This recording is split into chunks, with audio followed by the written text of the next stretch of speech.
Welcome again to another edition of the GreenBaje podcast. That is AJ. He is the Green.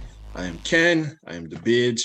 And this is episode 10 of the GreenBaje podcast. And for those of you who've been with us from the beginning, thank you for sticking with us. And those of you who are now jumping on to the train, welcome. Now, of course, as this is on YouTube, we always like to remind you to like, subscribe, give us a thumbs up, and tell a friend. Because the more people we have liking and following this podcast, then of course that gives us an opportunity to do better and greater things for you guys going forward. So AJ, how is it going, man? How are you doing? I'm as good as can be. No complaints, to be quite honest. Yeah, I have sports. Things are progressing well with life. So yeah, no complaints. All is well in my world. That is good. That is great to hear. And you know who else is saying that all is well in his world today? I have a feeling that I know what you're about to say, but I'll let you say it. Off the rip, we're going with Dak Prescott. Dak Prescott has signed, well, he has not signed, but he has agreed a contract. And this news broke probably half an hour to 45 minutes before we started recording. That Dak Prescott has agreed to a 4-year, $160 million contract with the Dallas Cowboys. And that contract comes with $126 million guaranteed. So Dak is a happy man today. AJ, what are your first thoughts when you see this contract? Ooh, so as I told you before, I was like prepping and whatnot to come here, right? So I didn't even check the details, but I have Shefty's notifications on. So when I saw that come through, I was like, wow, all right. First thought, I am extremely happy for Dak. That is the honest truth. If I remember, help me refresh my memory here. If I remember correctly, the holdup last year was not necessarily money, but the length of the contract, right? Yes, It was that he wanted 4 years, but Jerry wanted 5? That's what it was? Yes, that's what it was. Right. So when I saw it, like the initial tweet that broke the news, it said it was a 4-year deal. So I'm like, all right, cool. I'm glad that everything was sorted out. Dak has his money now. Yeah, I'm happy for him. You know that we know how this sport is. We always talk about the importance of being able to have and lock down a QB. So I think the Cowboys did the right thing, and I'm happy for Dak that he was able to secure a deal, especially coming off the year he had. It shows that they're putting enough faith in him, and it's warranted in my opinion. So I was just looking up some of the other information on this contract, and it says that the deal has a maximum value of $164 million. But right now we don't really have a lot of details as to what is wrapped up in his deal. But there are two very key details within it. He has a no trade clause, so they can't just ship him out and send him wherever they want. And on top of that, he has a no tag provision. So they can't tag him by the end of this. It's either that they'll extend him or he'll become a free agent and then he's free to go wherever he chooses. Now, I saw actually that he has, this is the highest signing bonus in NFL history now, passing Russ. Yeah, because that's what it was just about coming to. Oh, okay. Yeah, it's $42 million a year for the first 3 years of the season. His first 3 seasons, sorry. And then he has $75 million in the first season and a $66 million signing bonus. So yeah, Dak just got paid.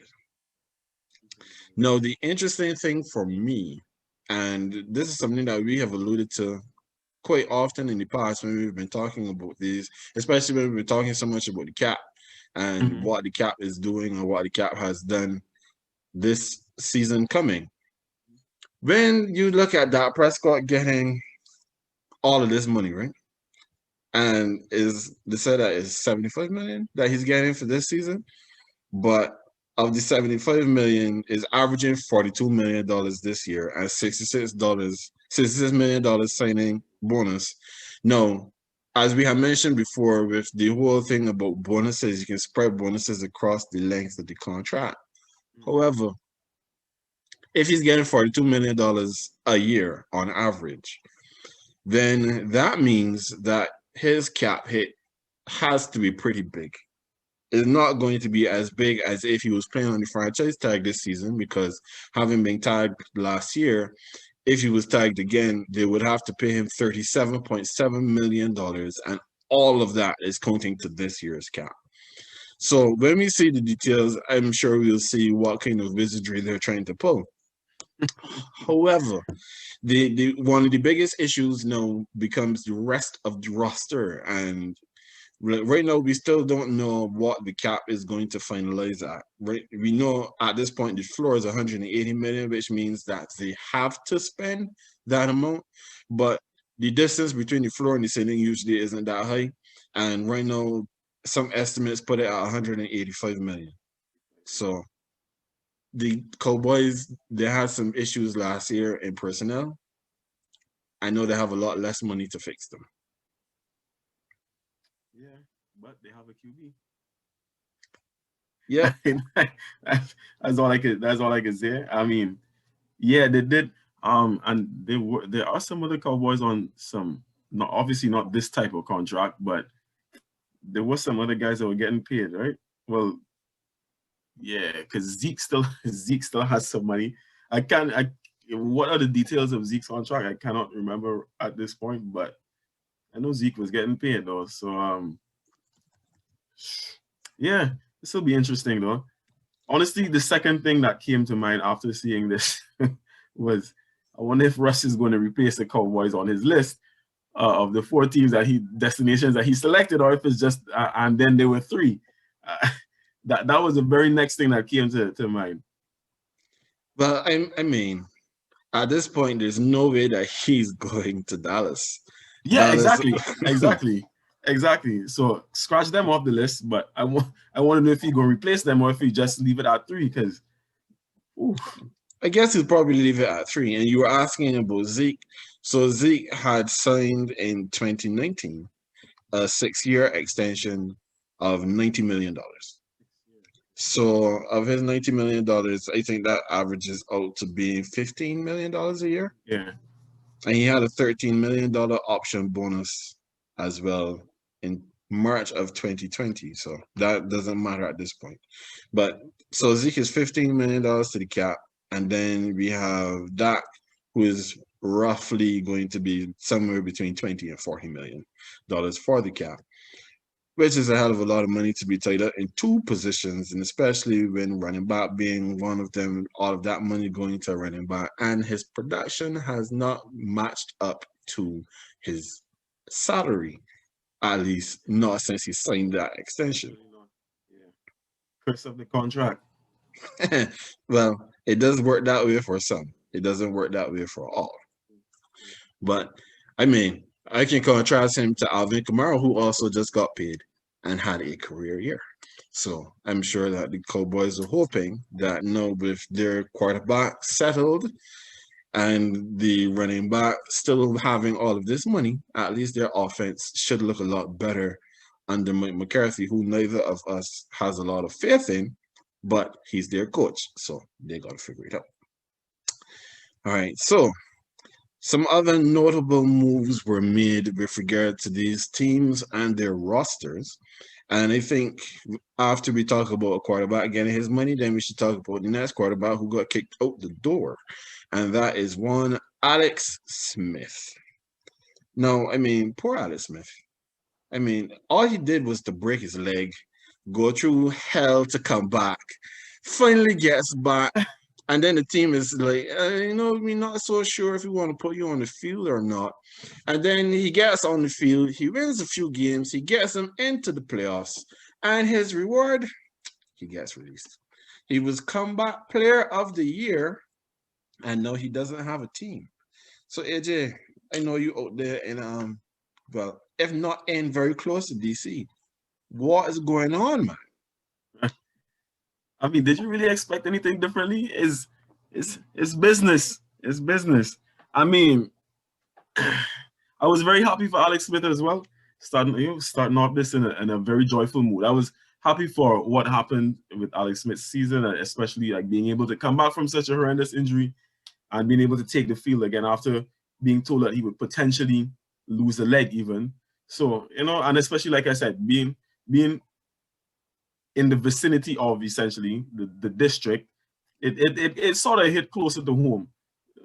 No pun intended. But yeah, I mean the news doesn't surprise me though. And I don't think they're wrong for doing it. Like, okay, it's a really feel good story.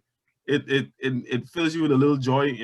He was able to come back, show that he still has some stuff. But since the injury, haven't they gone in a new direction? So I can't really blame them for this move. It happens. Yes, he was unfortunate, but that doesn't mean that the team is tied to him going forward. They don't necessarily owe him anything in terms of like having to keep him because of that. So it is what it is. I'm hoping that if he still wants to continue, that he will find another team, and I'm sure he will. Might probably be a mentor to a young up and coming quarterback, but I mean he should. He's very he still has enough to be able to contribute, even if it's in a secondary quarterback role. But I don't blame Washington. Did what they had to do. Now, here's my thing where Washington is concerned, and I know, like, you close to the thing. You have made mention of that. You consider them to be kind of like your home team, although they can never be your favorite team because Of course not. But exactly. But they will always be my first home team. Having been a resident of this area for like 2 years now, of course, I kind of have a soft spot for them. All right, so when the Bucks beat them, but okay, so know that you've made mention of that, right? You're probably not going to like me very much for what I'm about to say. The Washington football team, in my estimation, when we talk about the best run teams in the league, they're not anywhere near there. They're not even close. They're closer to the I will bottom argue that. than they are to the top. The Washington football team, they drafted Dwayne Haskins, even though that was not a good idea. They recognized that Haskins was not much use, and they got him up out the paint. Okay, so we got rid of Haskins. We had Taylor Heineke, who had to play the playoff game because Alex Smith was hurt. Now, correct me if I'm wrong, but Washington, before or after they have taken off the racial slur that was their nickname before, they were never a free agency destination. They were not a team that players were lining up to come. And even when we hear about the teams and the players right now who are supposedly looking to move, or quarterbacks who may be thinking about going somewhere else, at no point in time have we heard the name of the Washington football team even whispered. It has not been mentioned. Their ownership has been plagued with problems of their own making, not the least of the misbehavior of ownership with regards to the female staff members that they had in the building. Washington has not covered themselves in any glory whatsoever. And then you have a quarterback who has been able to give you the feel-good story of the past season. You had all of the revenue that has been damaged with the pandemic. He is not going to be expensive, but you decide that the best thing for you to do at this point in time is to get rid of this quarterback. Now, I can understand if you have someone waiting in the wings, if you have a plan going forward for the quarterback position, because we just made mention of Dallas and the situation that they find themselves in now with the cap. As you rightfully said, they at least have a quarterback. Washington does not even have that. And as I made mention of, they're not a free agency destination. So what do they have to do? They have to hope to hit in the draft. And do you know where they're picking? They're not picking in the top 10. Their first pick is 19th. So presumably, unless you're hoping that you're going to find some gem that has slid in draft because of whatever reason, the teams above you have different needs or what have you, unless you are expecting that you can find the next Dak Prescott who, while he wasn't a first-round pick, has far exceeded his draft position. What are you doing? What do you expect to find then at 19th? Man, at least you had a serviceable option. It's not like you have to say that Alex Smith was playing like Cam Newton last season.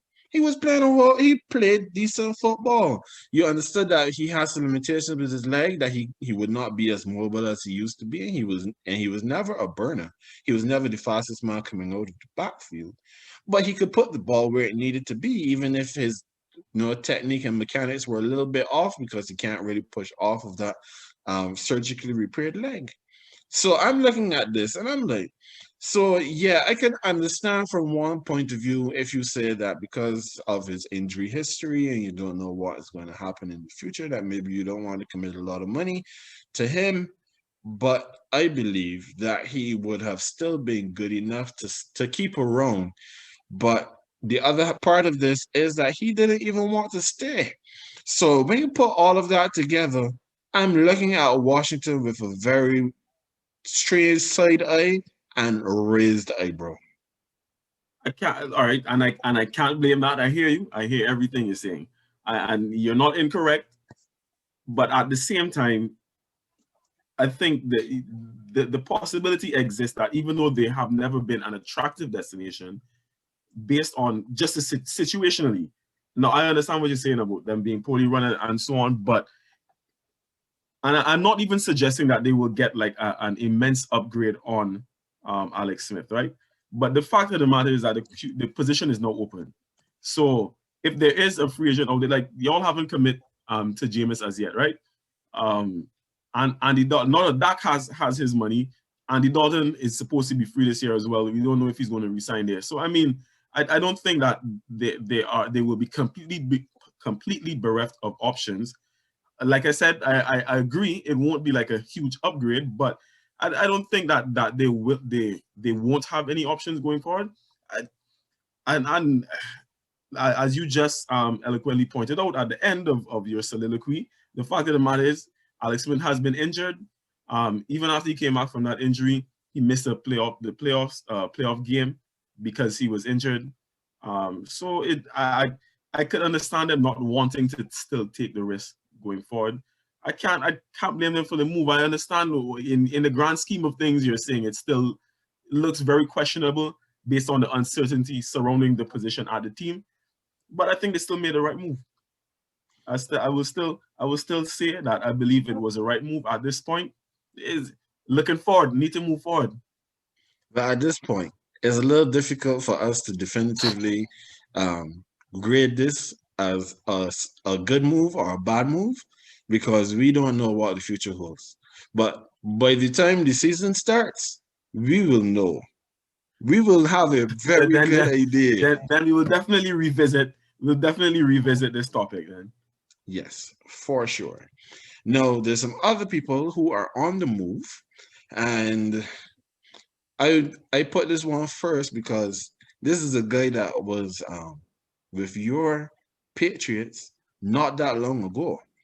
Kyle Van Noy, linebacker who went over to be with Brian Flores and the Dolphins. He's been cut. Now, I'm trying to remember his exact what his contract was when he first went to the Dolphins, but I know it was a 4-year deal that he had. And now he is out the door. So, AJ, tell me about your boy. What's going on here? Come back home, Kyle. Come back home. We always got room, man. We need some linebackers right now. We do. Come back home, brother. I have no idea what happened. Yeah, I guess you're trying to pull out the details of the contract because I'm not like Van Noy's contract is not at the top of my mind right now, so I can't tell you. But he had a 4-year, $51 million contract. 51, okay. Mm-hmm. Yeah, this is a position that needs filling in for us, and he's been there. He's been there already. I would love to see him come back. I don't think he's washed up as yet. I mean, I would give Bill the benefit of the doubt. He usually knows this stuff, so I don't know if he still sees it, but I know it is a position that we do need to shore up. So yeah, can't tell you what happened down in Miami if they were just trying to get that contract off of the cap. But yeah, come back home, brother. We always have room. So the thing about Kyle Van Noy, right? No, Kyle Van Noy, as I just said, it was 4 years, $51 million. That's what he was being paid from the Dolphins. Now, of course, there are cap considerations to be added in here because him being cut, they saved $9.775 million for the 2021 cap. So, of course, that is something that has to be taken into consideration. And not to say like if Van Noy didn't get a good paycheck from the Dolphins because he got paid roughly $15 million from them for one season of work. But he played 14 games. Well, sorry, he played 14 games. He started 13, and he was injured coming on to the end of the season. And one of the things that we always hear is that the greatest ability, especially in the NFL, is availability. And his lack of availability coming down the stretch was part of the problem. Now, also, what has me a little bit where this is concerned from the team perspective is that he didn't see it coming. Like he said, and there's a quote here in this article I'm looking at right now that is on CBSSports.com. He says, "I'm surprised and disappointed in their decision. As a captain, I gave my all to the team. I fought through a painful hip injury during the season, including spending a night in the hospital after a game. I was brought there to be a leader, and I know my teammates looked up to and respected me. I'm looking forward to making an impact on my next team." So when I look at his stats, I mean, his stats weren't terrible for this past season. He had 6 sacks, 46 solo tackles, and 2 forced fumbles. So he was still productive, but I'm sure that he wasn't productive to the level of the $51 million that he was supposed to be paid. And of course, this lends itself to a conversation that is had in many spaces. We've never had it, but I mean, we don't have to get into it right now. I'll just throw it out there, and then if you want to respond, you can. But there are lots of players, just like the coaches, who have excelled in Foxborough. They've done great things while playing for the Patriots. And then when they get somewhere else and you expect them to be able to perform at that same level, then they can't. It then makes you wonder just how good this player was, or was it just a product of being with the Patriots and being under Bill Belichick? Like I said, that's not something that you have to respond to right now. That we can tackle that at a later date. But no problem, sir. No problem. Over to you. Oh, you mean on Van Noy still? No. I mean, I which is your last point kind of fits into what I was saying before. It goes to show you either way, he was more than serviceable at us. So even if he wasn't in Miami, then it means that he could probably still come back and do a job. And like I said, I think that is a position that we need to be fortified at this point. I'm more interested though in the next name that you have on the list. Kyle Rudolph. Oh yeah. The second Kyle. So Kyle Rudolph, he was the star tight end for the Minnesota Vikings. And now Mr. Rudolph also finds himself out of a job. So, AJ, since you want to get at Mr. Rudolph, have at him.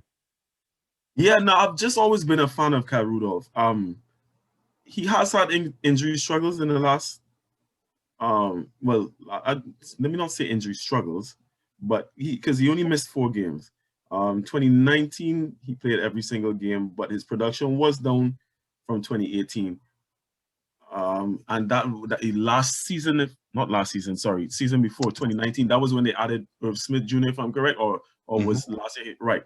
So that could have been because of the addition of Irv Smith Jr. But I still firmly believe in Kyle Rudolph, and I think he would do a good job. And we usually have this propensity to use the tight end position. So yeah, honestly, right, I would like to see Kyle Rudolph come to New England. I don't know why he would, but trying to think positively about it, Trying to think more still about it. He's one of the he's not the ideal name I would like to see get there, but I feel like the number one name on that tight end list, who we'll get into in a bit. Don't see him getting to New England at all. So Kyle Rudolph seems like a very good option still. Last year, yeah, wasn't arguably his worst year yet. 28 receptions off of 37 targets for 334 yards and a single touchdown. That's all right. That's all right. He wasn't playing wide receiver one numbers in the last 2 seasons. Wasn't necessarily, in my opinion, being used as the one. Not wide receiver, the tight end one. Sorry. He will be in New England though. He will be in New England. I still believe in him. His injury problems haven't been that terrible. Might be a little niggle here and there, but he's good enough. He's good enough.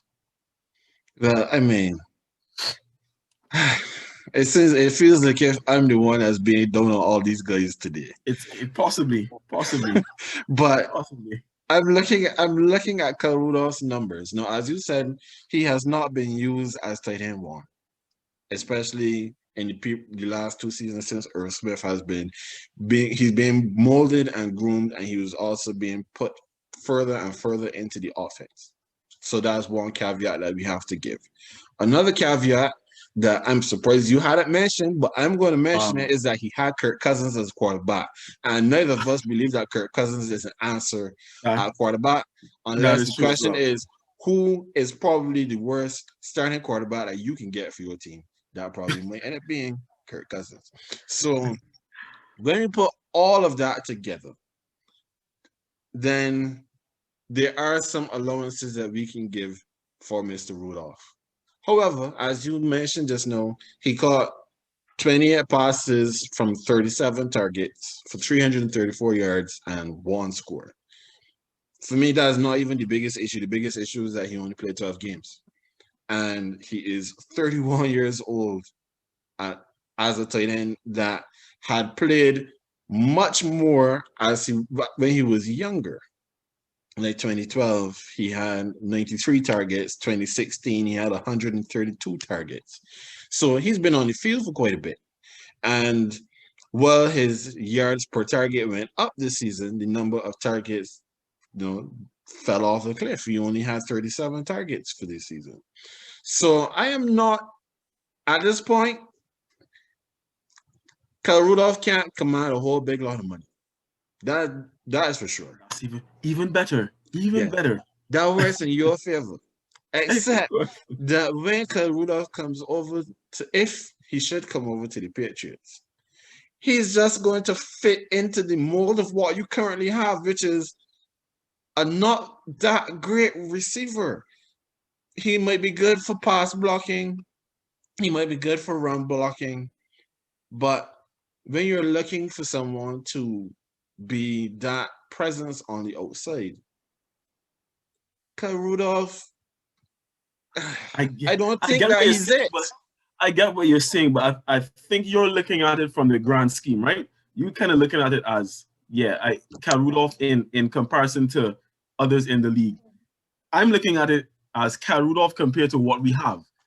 And it doesn't look, because, all right, even those factors we mentioned, one thing we forgot to mention too was that last year, in addition to like Irv Smith being ingratiated into the offense more, last year, rookie Justin Jefferson. Remember the year that Justin Jefferson had?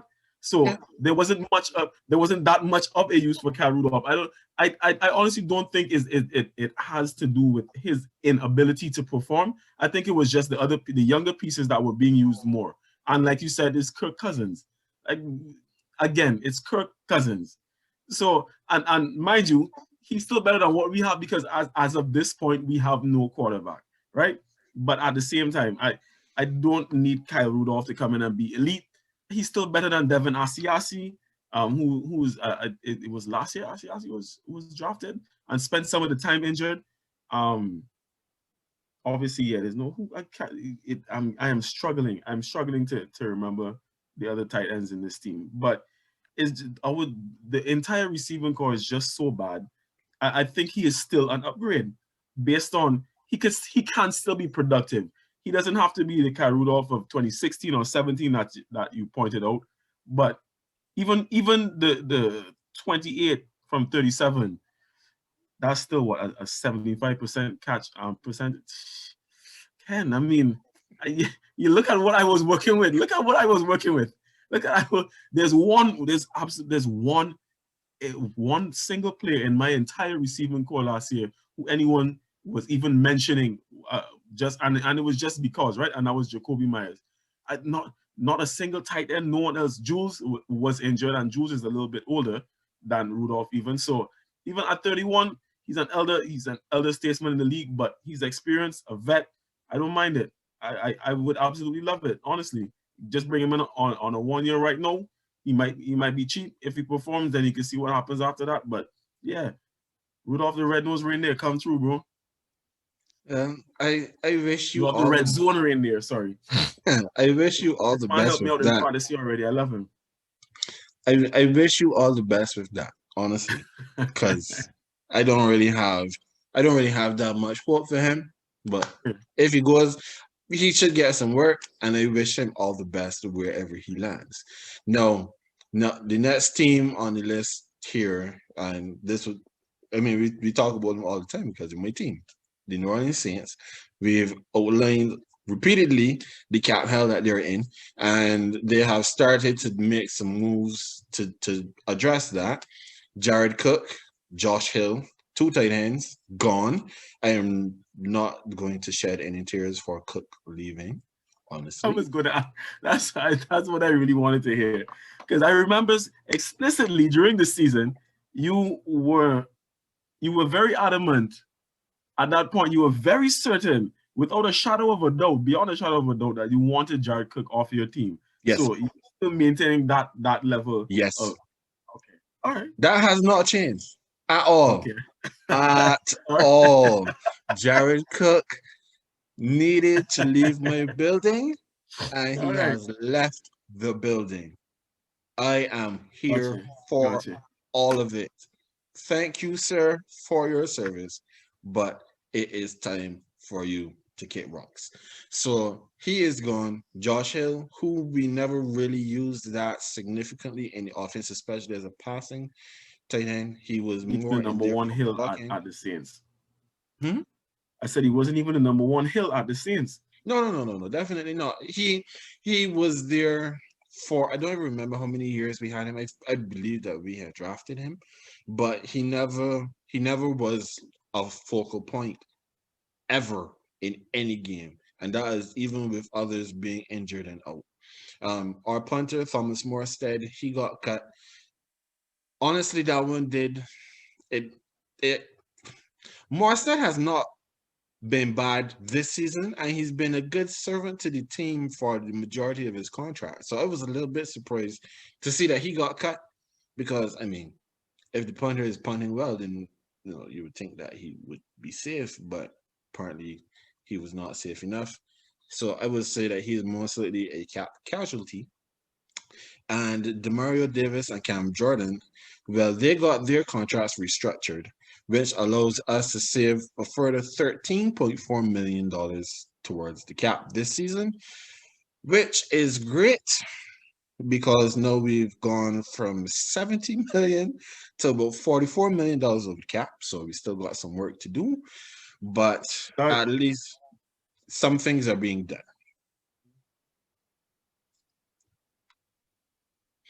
And I'm sure that when you spoke just now about the number one tight end that has been cut, or at least is free, I'm guessing that Jared Cook is that guy. Oh, no, not Cook. I mean, no, I was not. Yeah, I didn't necessarily mean cut. I was more referring to tight end that may be available. Because as of now, it's the talk is about trade, but if that doesn't happen, then then he'll be available. I don't know. I'm not as harsh as Cook as you are. You wouldn't be. He didn't fumble away your chances, and he didn't let balls go through his hands and cause your quarterback to have interceptions. So of course, that's a fair point. So yes, I guess all that contributes. to me having a bit more leniency on him, but I'm not sold either. I'm not very sold. Like I'm not as excited about the prospect of having Cook as I am on Rudolph, to be honest. Well, I mean, to be fair, if I had a pick between the two, I probably would go with Cook still.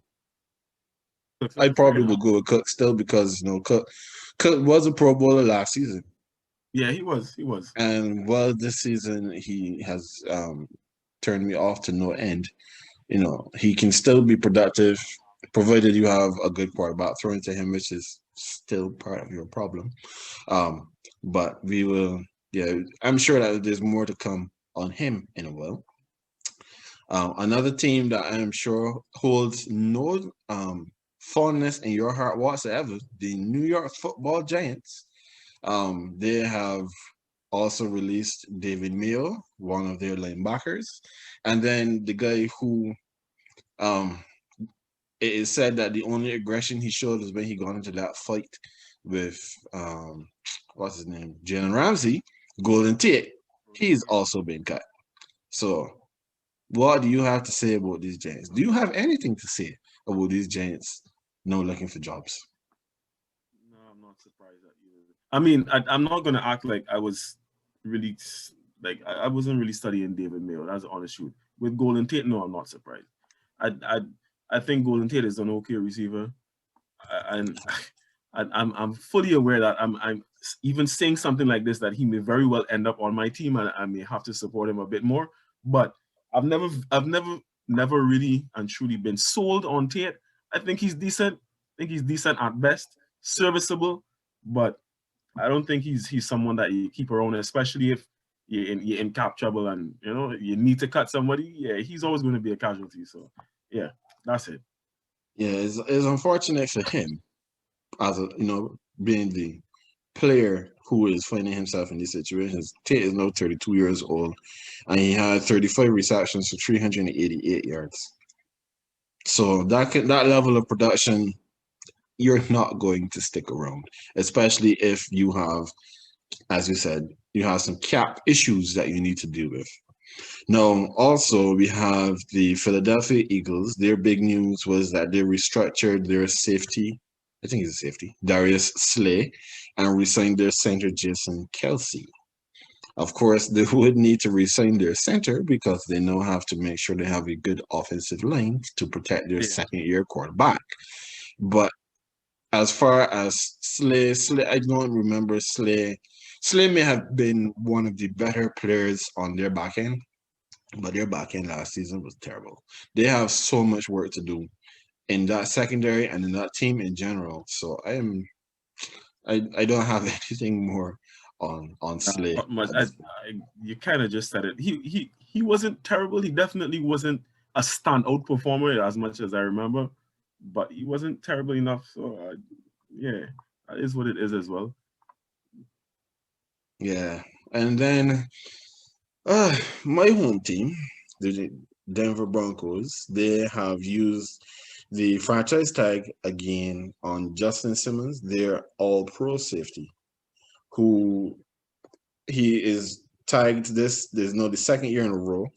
And if no long-term deal is made, then he is going to play on a $13.7 million contract for this season.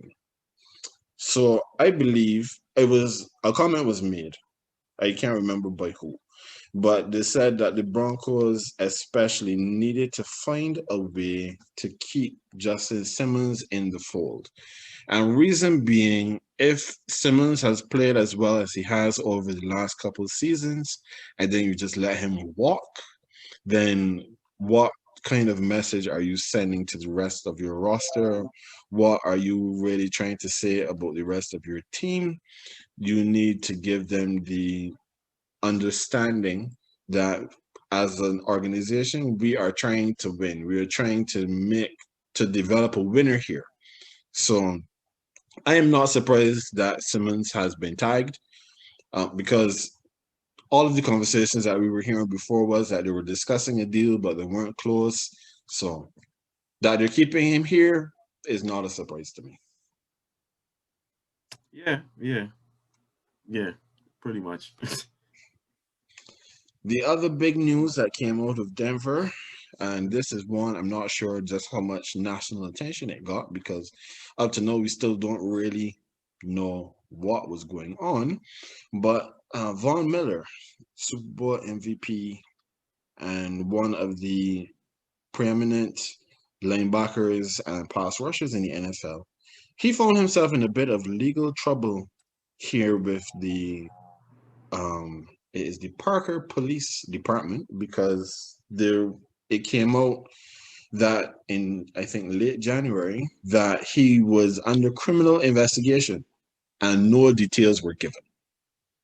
Well, the good news for Vaughn is that it has been announced over the last 48 hours that he is not facing any criminal prosecution because the district attorney, they said that they didn't have enough evidence, they didn't have sufficient evidence that they believe that, pursuing him criminally would actually get anywhere, or that they could, get a conviction out of it. So they have decided not to prosecute him.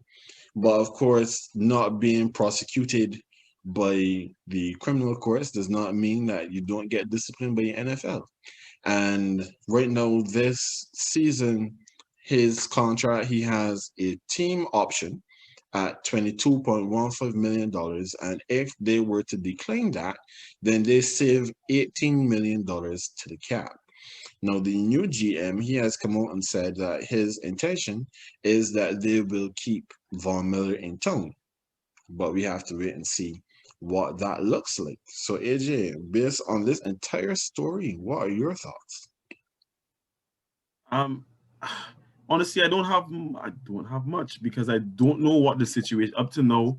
Up to this point, we haven't been privy to any sort of information regarding what the alleged charges are or whatever the case is. So I haven't made any judgment on it. And I guess the team is sort of in limbo in that regard as well because they're waiting to see what happens. According to the article that we shared earlier, yeah. So they're basically waiting to see what happens. Potential return on lower salary. Yeah. So declining the option would save 18 million cap space, and the 32-year-old Miller could still potentially return to the team on a lower salary if the Broncos decide to take that road. There's no way that the Broncos are going to want to lose Von Miller. So this is sort of played by ear. Whatever happens with that situation, I guess, even if he does face some sort of discipline from the NFL, it depends on how long it would be. I can't see the Broncos wanting to lose him in any way, shape, or form. And yeah, they don't know what the situation is either. So I had no way to make head nor tail of this. I'm just taking it as much information as is made available, and then just see how it plays out. Well, for me, it's interesting. It will be interesting to see how it plays out because, as you said, not a lot of information has come out, and we don't know. The general public does not know what is going on here. But I'd like to think that the Broncos, by now, they should have had a couple phone calls with Vaughn. They should have met with him and his representatives to find out exactly what the state of affairs is. Because if they don't, the NFL sure will. And when they do, then they're going to make a determination of if any discipline is warranted. We can't speculate because absolutely nothing has come out. There's nothing to suggest that it could be anything, or it could just be a whole lot of nothing. So it would be remiss of us then to speculate on what it is that Vaughn could have found himself in. Not being charged by the police does work in his favor with these contract negotiations, especially with the team considering if they'll pay him $22 million this season. If they decide to do that, he should be a happy man, and provided that he's fully back on his rehab from the ankle injury when he had this ligament damage before the season even started last season, and he can come back to being all pro level, great. Right now, we just don't know. So we that is something that we'll definitely monitor, and we sure will come back to that sometime soon. So AJ, let's have a fun conversation. Wait, actually, sorry. Before we get to that, just real quick, because we were talking about the Eagles, but I kind of did want to mention, and the name that I was thinking about when I mentioned the tight ends, I can't remember if I even said it before, was Zach Ertz, because he's up for trade right now. Yes, that is true. I did see that as Zach Ertz's name has been bandied about with some trade talk. And well, he has still been our team seriously interested, yeah, he's still been productive. So I believe that if he were to become available, then he would definitely be one of the marquee names that would be out there. And of course, if the Eagles are serious about moving him, then now's the time. Because as we get closer to the draft, it will be better to move him now so that they can see what capital they can get to help fix that roster rather than wait until after the draft and then you're left with probably future picks, but nothing that helps you today. And I'm kind of expecting us to do the same with Stephon Gilmore, to be quite honest. There's no way he could be a New England Patriot next season. I can't see it. Cannot see it. It's unfortunate that he did so well for you. I got that big contract from you. But of course, as soon as he got that big contract, we knew the clock was ticking because y'all don't like to pay nobody. Y'all spend $180 million on 180 players if you could. Mind you, we're in no great like unfortunate cap situation where we are under, so we're in a good spot. However, just given the nature of as you said, how the organization has been run in the last few years with the GM Bill, there's no way that he sticks around. If Bill was ready to move off of Tom Brady and to groom Jimmy G, then there's no way I could see Gilmore being able to play out that the 1 year remaining on his contract to then become a free agent. He ain't gonna lose Gilmore for nothing. Can't see it, not with the way the team is now. So yeah, he's definitely another. Those are two. I would say those are two marquee names to look out for. Zach Ertz and Stephon Gilmore. But of course, as you did say, as you said multiple times too, Jimmy G, he too may be coming available, and all signs point to New England. Yeah, I said so before, and you've been hearing the reports, right? That suggest that he's our plan A. Mm-hmm. Our plan A is a QB who was just given a vote of confidence by the team he's on. But you know, I digress. As you said, let's get into the happy stuff. Well, I mean, yeah, for sure. Let's talk about some fun stuff. No, this weekend and yesterday in particular, they had two things that were, I guess, taking up the majority of the areas.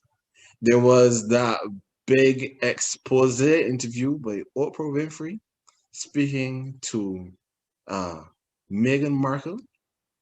And then there was All-Star Sunday.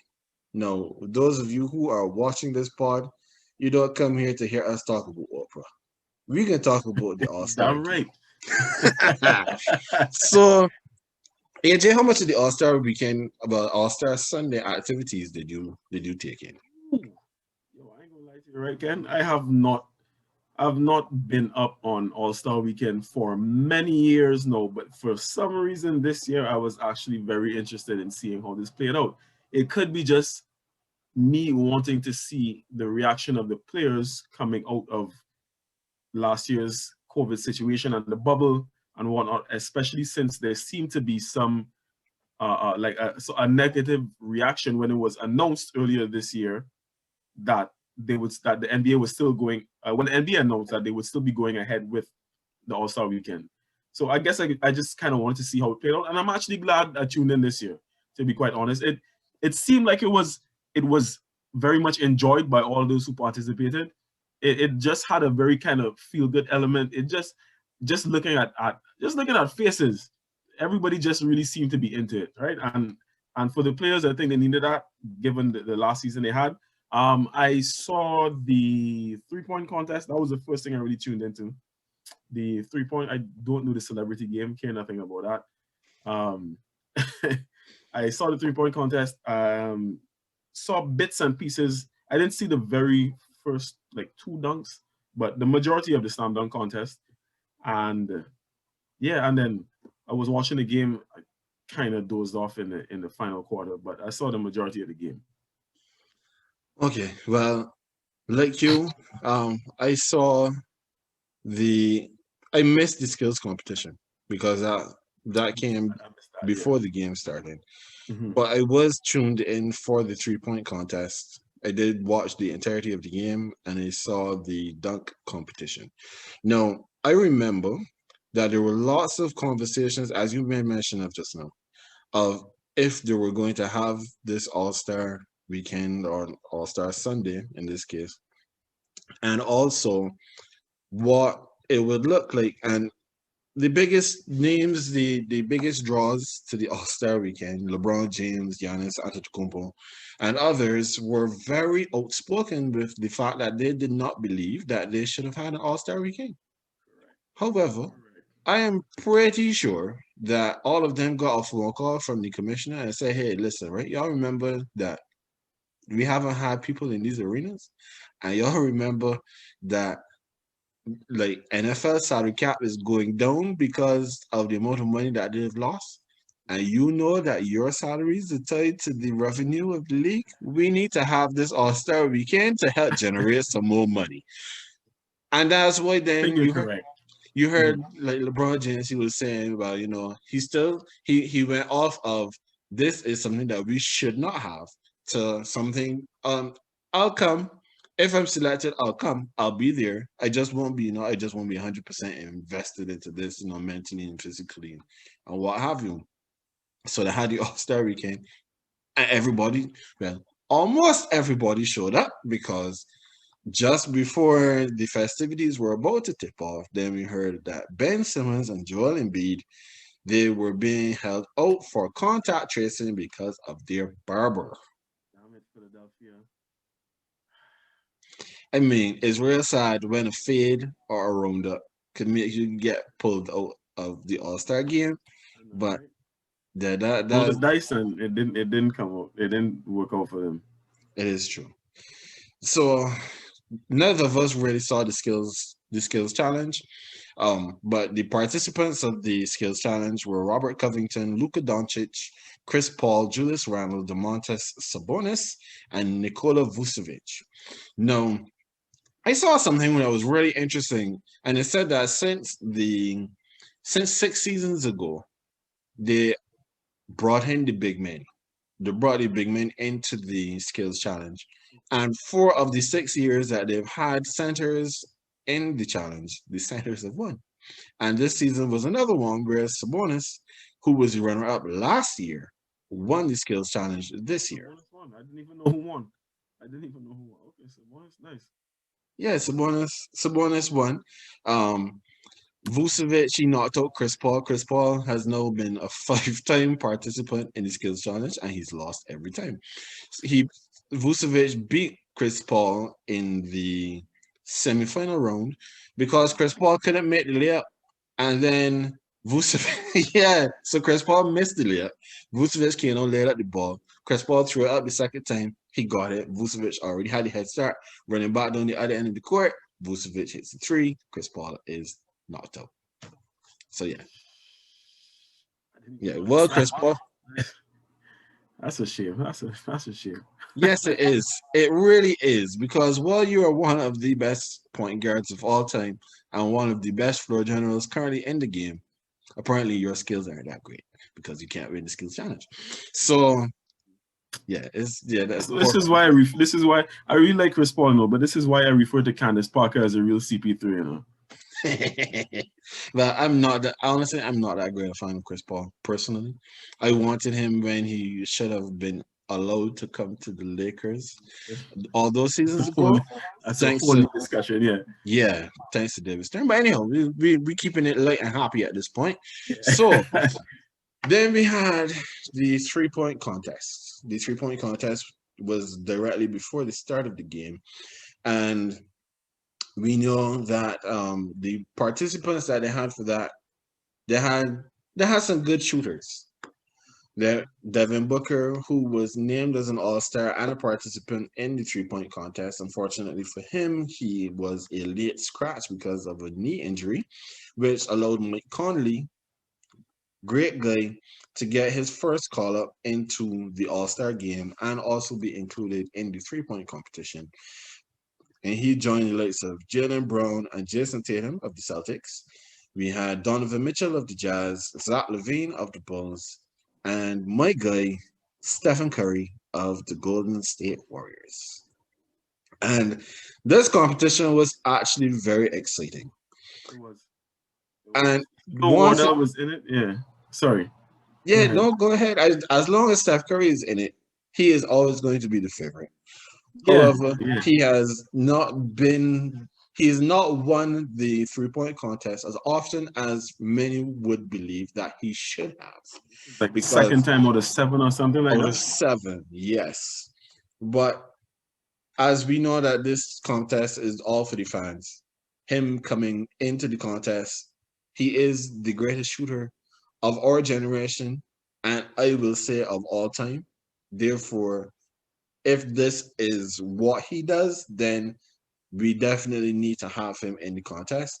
And this season, they also introduced a new wrinkle, which was the deep 3-pointer, which I can't remember, I think the regular line is 23 yards, and then it was back to 29 yards. And he made mention of that in one of the interviews, talking about that I think it was between the first and second round, where it breaks the rhythm because you're shooting all of these baskets, which are, positioned at the corners, at the wings, and straight on. But then you have to step out and take this deep 3. And the rules were you could decide not to take the deep 3, but if you had 2 Mountain Dew zones, and if you pass one and went to the next rack, then you could have come back to it. So it's either that you're going to shoot that ball that's going to be worth 3 points, or you can just keep going. So in his first round, he shot 31. Mike Conley shot 28, and Jason Tatum, I think he shot 27.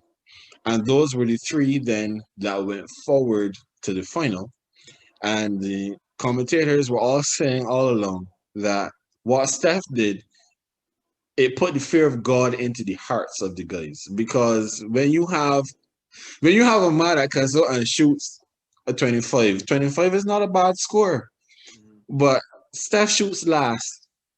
And at one point, I think they said that he went 9 straight without missing.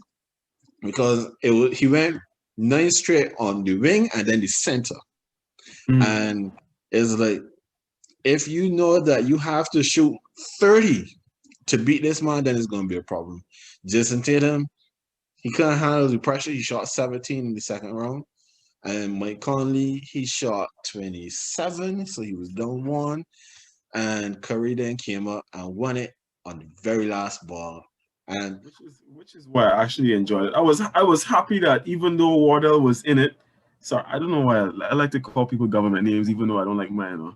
I'd like to be called by mine. But yeah, even though Steph was in it, I was happy that it came down to that sort of like movie anticlimactic sort of a plot, right? So it literally came down to that money ball, that last ball. So I was happy it ended like that and it wasn't just a washout. A wash out. Yeah. Mike Conley wasn't bad though. He pleasantly surprised me. Like you said, like Conley's such a good guy, right? I've actually been hard on him for being a good guy because there was a point in time where there was a stat going around about Conley had never ever gotten a tech in the league, and I'm like, it's so easy to get a tech now. How do you not get a tech? Like, bro, do you have no grit, no metal, nothing? You even stare somebody down after you lay up in their face or something like that. Like, but I was again, I'm happy for these guys. Happy that Conley got his chance. Because this was his first appearance, right? First All-Star? time ever being called into the All-Star game. Correct. So was glad for him, and I was even happier that he pushed Steph basically to the last ball. It was an enjoyable 3-point contest. It was indeed. And honestly, right, Steph, as I keep saying, Steph is my guy. So Yeah, I was very, very happy that Steph won the 3-point shootout. But if he had lost to Conley, I would not have felt as bad knowing that Conley, he deserved to be on this stage before, and he's never gotten the opportunity because, let's face it, he's been in the West for the entirety of his career, and the West has always been chock full of quality guards. So who are we going to pull out then to give him a chance? So I'm glad. I mean, let's say that he was the best replacement because Devin Booker himself was a replacement because he came in for Anthony Davis, who has been injured. So Booker gets the belated call-up, then he's out. Conley gets in, and Conley does a great job. So props to him. And then, okay.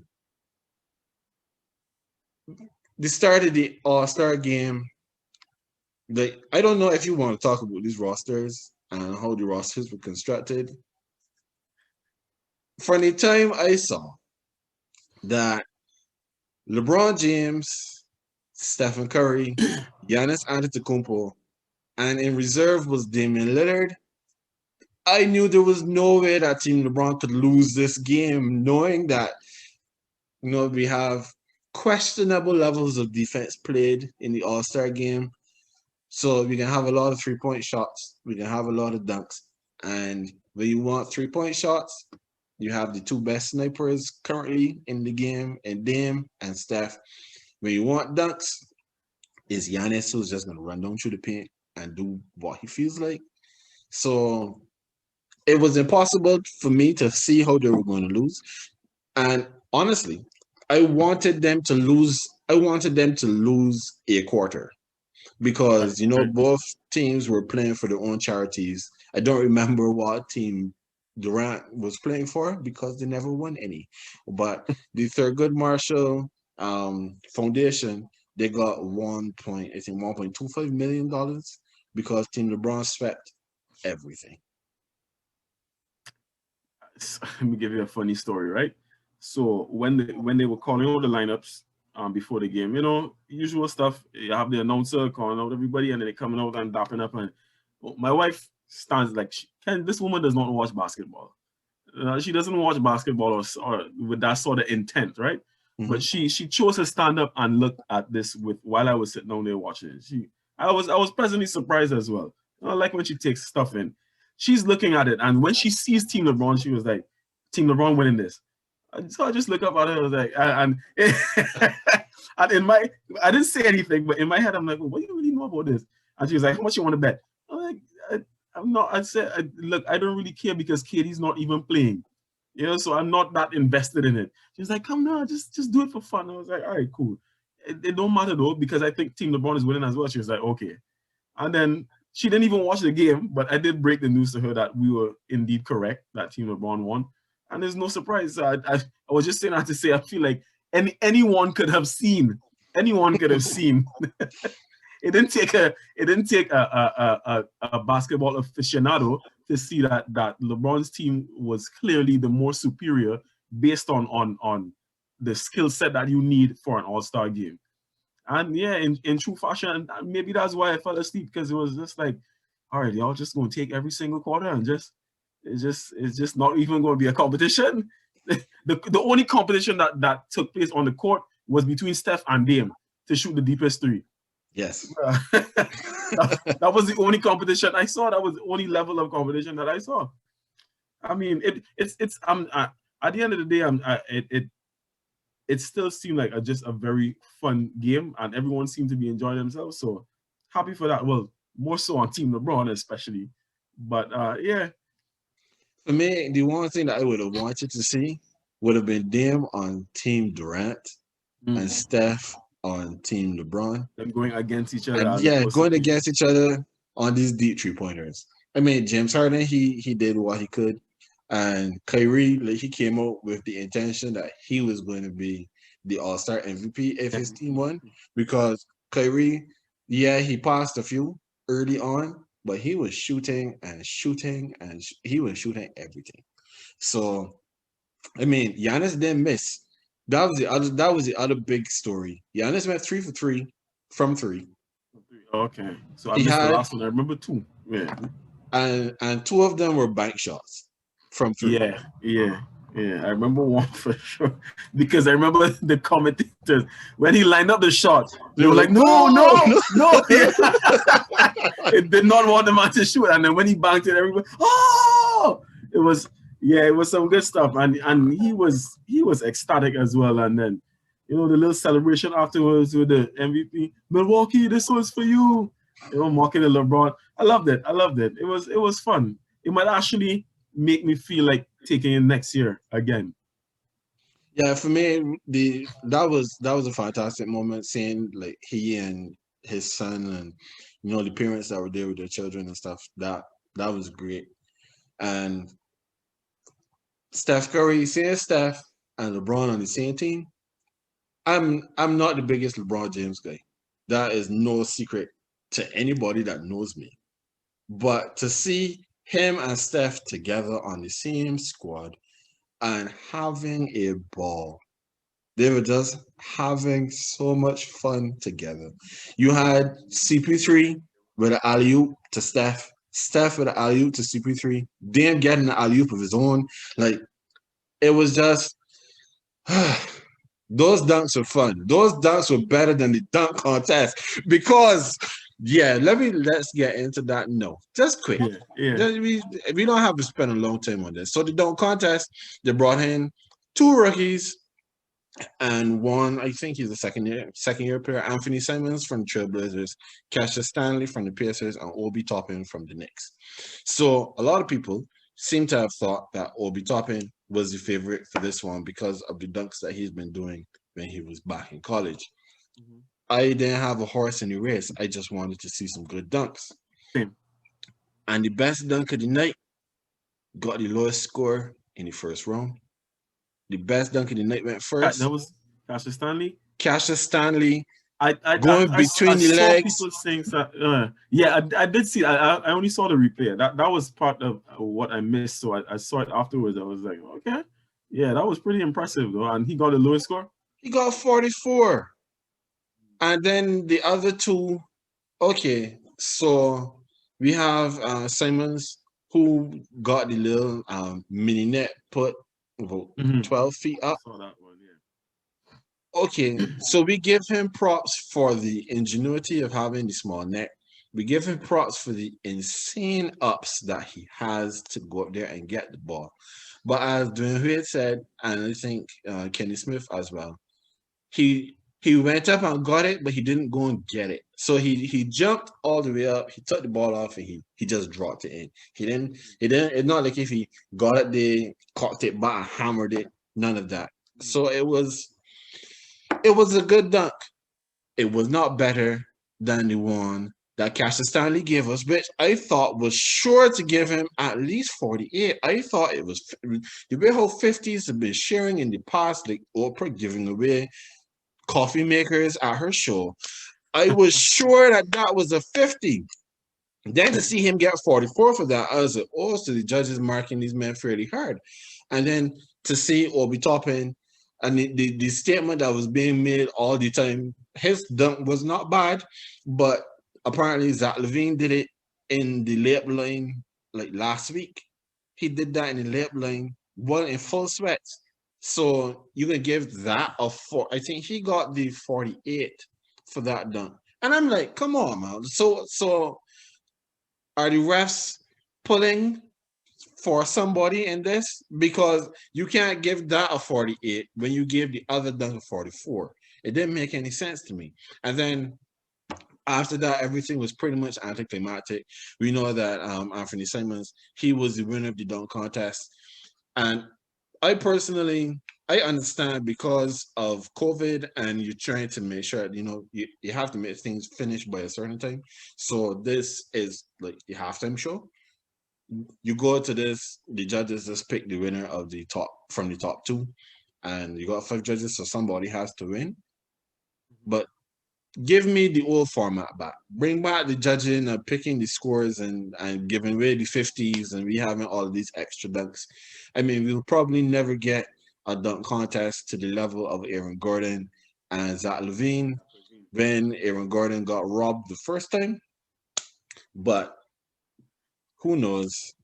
Give me back the original format. Yeah. I get what you say. I wasn't too enthralled in that one either. So I don't know. Slam dunk contests haven't been a big thing for me for a while. So it was just kind of. I do get what you're saying. I understand your gripe with it because yeah, I thought the Cassius Stanley dunk was obviously not. I thought, but it was very impressive. But I didn't even know the score. Because like I said, when I actually by the time I got into that, he was already out essentially. So Yeah, because he gave up on that second dunk for sure. Mm. He didn't even really try. He tried to do the, it would have been below both legs and hammer it with the left hand coming from the right side, but he didn't get it, and then he just basically did the in-game dunk, and that was it. that dunk contest was definitely the low light of the All-Star weekend for sure. All right, now to wrap this up today, in our final thought segment, we're going to talk about a guy that, unless you are into college sports, especially, you probably won't know him or know much about him. His name is Les Miles. He was the head football coach of Louisiana State University, LSU. And he was there from 2005 to 2016. And now he is the head coach at Kansas State. And Les Miles, he has a pretty good track record in terms of being successful. He led the LSU Tigers to the national championship game twice, and he won it once in 2007. And while he was at LSU, he also got put on a ban by the administration of the school because he was accused of impropriety with female students. And after a probe in 2013, remember I just said that LSU won the national championship in 2011, there was a campaign to get him up out the paint. Because Les Miles, apparently, he had this thing where he told them that he only wanted them to hire a particular look of student to work with the team. He said that he wanted them to be blonde. He didn't want brunettes. I don't know what he has against dark hair, but he wanted blonde girls, and they had to look a certain kind of way. And there are allegations where he was kissing the girls and doing all kinds of nonsense. As I said, they tried to get him fired in 2013. And instead of Les Miles losing his job because of the complaints that were coming out for him, Les Miles got a 2-year extension of $4.3 million per year. I don't even know what his salary was before that, but I could take his annual salary and I'd be a very happy man. So he, instead of getting fired, he got a raise. And on top of that, the only reason that Les Miles got fired in 2016 is because LSU started off 2-2. So it's not even to say that because of his bad behavior, he got fired. And on top of that, Then he gets another job now with Kansas, and he got hired with Kansas in 2018. And right now, Les Miles is currently on administrative leave because Kansas is saying to us that when they hired him, they had absolutely no idea about these allegations that he was facing. Now, there are lots of things in this whole situation that disgust me. It starts with you being basically a public servant, because LSU is a state-run college. So it's not to say that this is a college like Harvard, who is backed up solely by boosters and funding and fundraising and stuff like that. These colleges, these public schools, they get funding from the state. So you are a state employee and you're using state funds to basically, like, you're trying to create a harem for yourself. You only want a particular look of employee. And in light of today, this Monday we are recording is International Women's Day, then you as a man in a position of power are using your position of power to be a predator to these women. It's not as if to say that, as we have seen in a lot of cases, that we have people who have found themselves in these negative positions, and because of, for whatever reason, and look at the power dynamic or whatever the situation is, they tell themselves, well, maybe I can't come forward with this because it'll be worse for me in the long run if I do than if I don't. No, you have female students come forward and say that Les Miles has acted in an inappropriate manner towards them.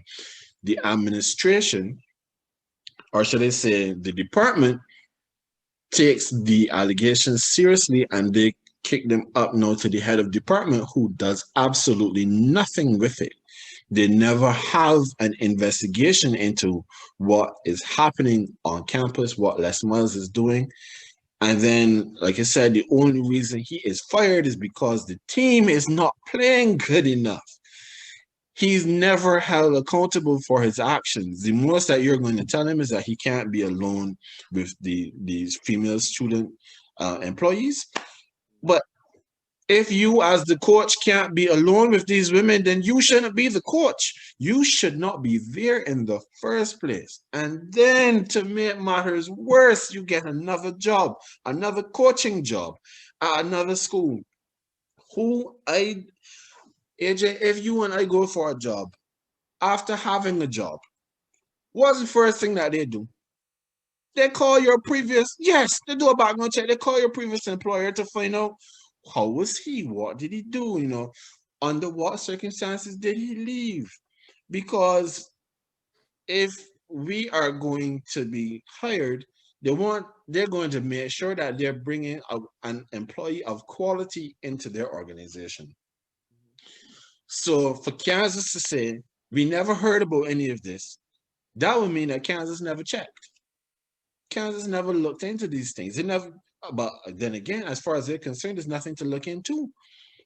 But LSU, they failed these women by not doing a proper investigation. Kansas made it worse by just hiring this man without actually checking with LSU to find out everything there was that they could find about this man. Now, a quote comes back to mind when it says that power corrupts, and absolute power corrupts absolutely. And in a lot of cases, when we look at these college football head coaches, there are college football head coaches that are paid more than NFL coaches.